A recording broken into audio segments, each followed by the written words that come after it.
Hello lovely being, welcome back to Being Human You.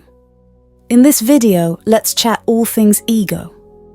When you take the leap from tripping about the galaxy in your infinite form to hopping into a human experience, you're issued a body and the means to keep it alive.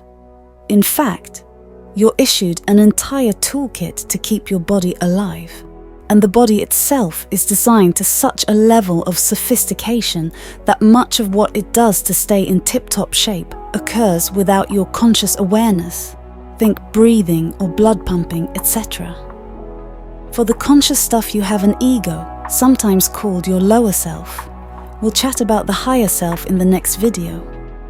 And your ego's remit is to ensure your body's survival and to keep it safe from all the varied ways it could be at risk of an early departure. A few essential things to know about the ego, or your ego self as we like to call it. 1. It's hyper-aware of risk. As the human experience evolved from one of serious physical danger in the times of saber-toothed tigers to modern times where that kind of serious physical threat is far less common for most people, your ego self has stayed just as vigilant. Except now, it sees every new experience and person as a potential threat to your safe little corner of the universe, just as it would that saber-toothed tiger. 2. It believes in scarcity and competition, and that resources are finite. Because each physical body is a separate entity, your ego self operates under information from the 5 senses and compares that to its interpretation of past experience to determine the level of risk, with no awareness of the ultimate interconnectedness of life and your infinite self as a spark of the divine. 3. It thinks it's the boss. Since your ego self has no awareness of your infinite or higher self, it thinks you are your body, and your body is all that is. When left unchecked, it will do its best to control your entire experience, so your body stays safe. It does this in all innocence. It is genuine in its efforts, but because it only sees part of who you are, those efforts aren't always helpful, and your ego self often oversteps. 4. It communicates to you via habitual thoughts which generate feelings designed to control your behavior.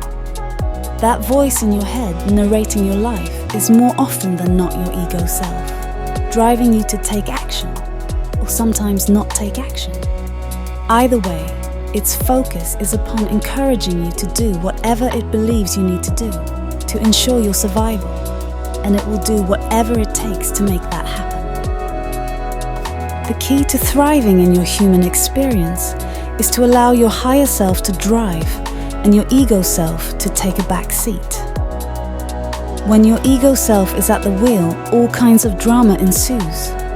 For example, only the ego self would believe that violence is a good option, and only the ego self would drive someone to steal or rape, enslave or wage war.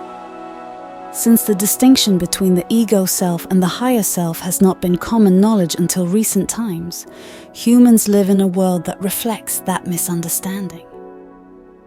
The way humans behave toward one another when driven solely by their ego selves is vastly different to how they would behave with their infinite or higher self-guiding proceedings.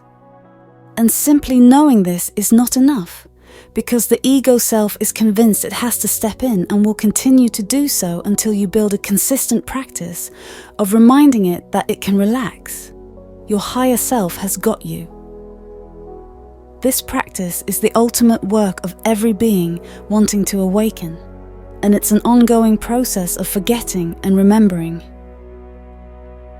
We've covered a lot of ground in this lesson, so you might like to review it more than once.